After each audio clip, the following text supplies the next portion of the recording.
for the past 10 minutes and I looked at what I had recorded and I noticed that I couldn't hear myself and I had turned off the audio. So whatever I recorded, there's no audio. You can't hear me. And I realized I actually turned off the audio for a different project that I was using this camera for, and we were recording the audio separately. So thank God I actually checked before speaking for 20 minutes and finding out that there's nothing there. But yeah, this is what happens when you don't consistently do things. So that brings to my point. Welcome back to Law Study Kit. It has been a while, and I haven't been able to be consistent on this channel because I've been struggling to do different things in my life. The sort of person who dreams big. I want to do all the things, but the reality is that you have so much time during your day or your week. If you have a full-time job, it becomes really hard to be consistent doing so many different things. So a little bit of backstory. I started this project during COVID when I had nothing to do, and this is something that I'm truly passionate about. I feel like I want to talk more about what is it like to be a foreign trained lawyer, how to approach the situation, how to write these exams, how to think about your career, what to do in the first 3 to 4 years as a lawyer. So this is something that comes really naturally to me. And I do struggle with being consistent, and the time that I have reflected on what do I want to do next is something that would be beneficial because I want to start doing more series, meaning that we're going to talk about one specific topic, but I will have 6 episodes for that topic. So today, the first series that I'm starting is about my struggles as a foreign trained lawyer, and we're going to have 6 episodes that I'm going to be posting every single week. Then the next series is going to could be about NCA exams or bar exams or what to expect as a practicing lawyer in Canada. So I'm going to do different topics, but I think it's very hard to cover everything in one sitting, and of course people don't have the patience to watch like 30 minutes. So it would be, I think it's a good idea to do different series and then break it down into different episodes. So this is what I want to do moving forward. I hope that you can join me, and I hope that this is helpful. So let's start by talking a bit about the first episode, and if you're interested, keep watching. So I don't want this to be scripted or anything. I'm just going to talk as though I'm talking to a friend or I'm journaling.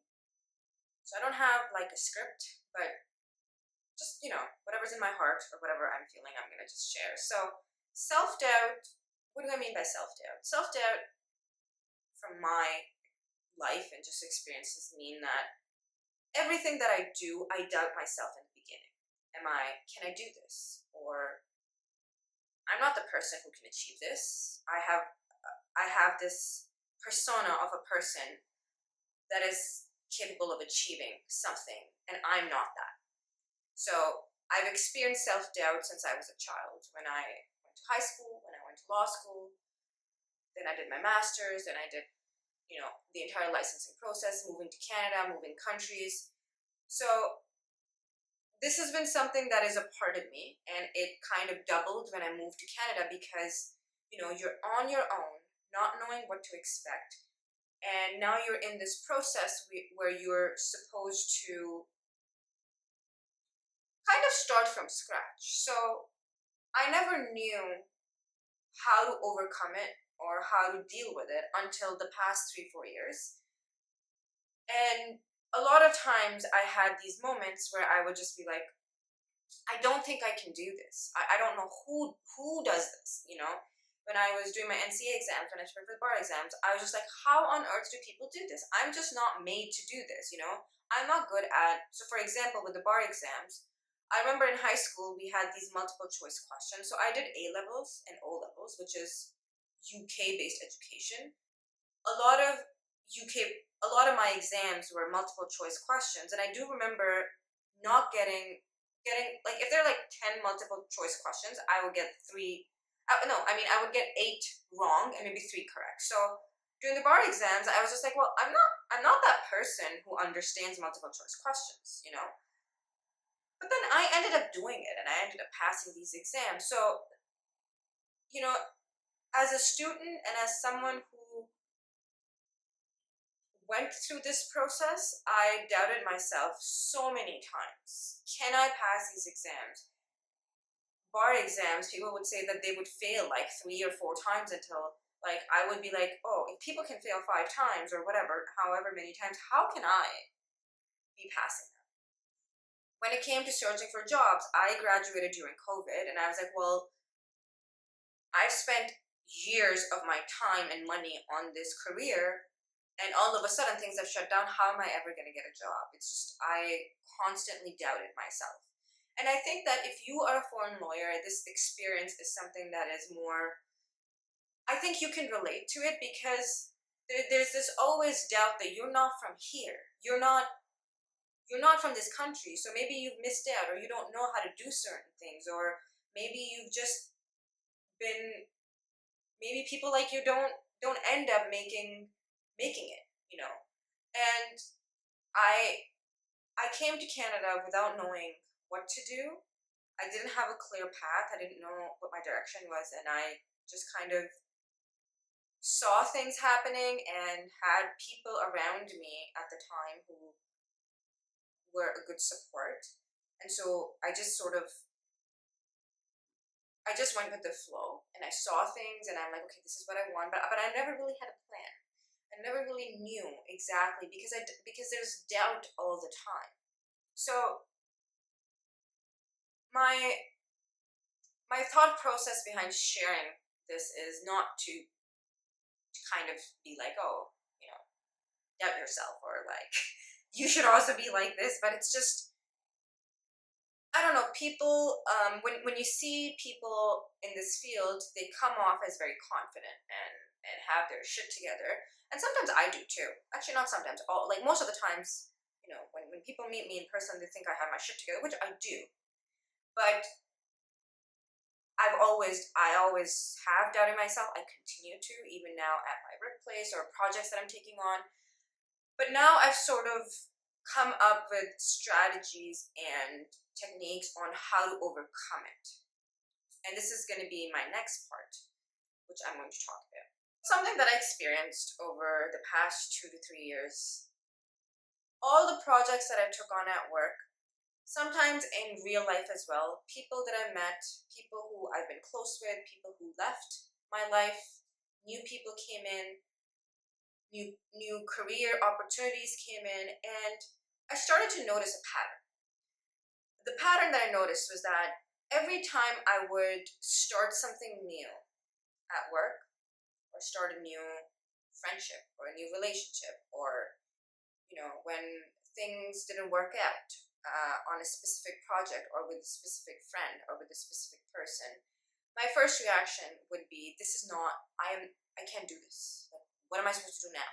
Or like, will I be able to do the things that I think I can? And over time, I was able to. So it was just a matter of putting myself in situations that I'm extremely scared of and observing how I come out of it. Because every human being, if you put yourself in uncomfortable situations, you will survive and you will come out of it. Now, you may come out stronger or not stronger. That's not the point. But the point is that doubt comes from not believing in yourself. And when you put yourself in situations where you have no clue what to do, but just trust, no matter what happens, you're going to come out of it, you do. Well, yeah, to a certain extent, you do. So this is how I have overcome some of the self-doubt that I've experienced in the past. Not to say that I don't experience this now. I do. I do experience self-doubt all the time. At work, at other decisions in my personal life. Sometimes I come across opportunities where I'm like, I don't think that I can do this, but okay, let me try. Or other things, in other things in life, you may be in a relationship, or you may have a friend that you want to continue a relationship with, and sometimes it's about, trying it out and seeing, and then if things don't work out, it's okay.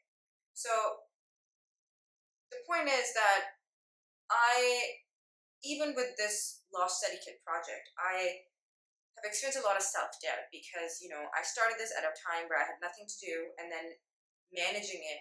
And then I've been struggling to be like, well, can I manage two different things?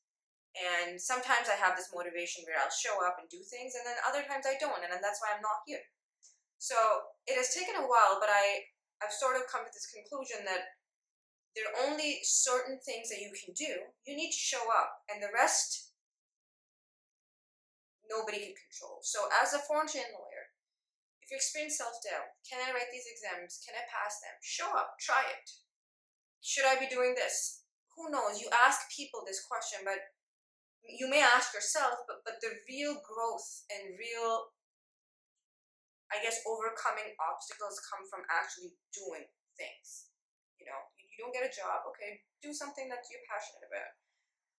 So this is the first episode. Let me know your thoughts. If you experience self-doubt, please comment, because I need to feel better about it, and I'm pretty sure other people need to. So in my next episode, I'm going to be talking about fear. As a foreign trained lawyer, I have experienced a lot of fear. Fear of judgment, fear of not making it, fear of looking like a failure in front of other people. And I'll talk about some of the experiences that I've had and then how I've been coping with it. I still experience it. I'm not perfect. And so if you're interested, you can stick around, and next week you're gonna see episode 2. Thanks for watching, and take care.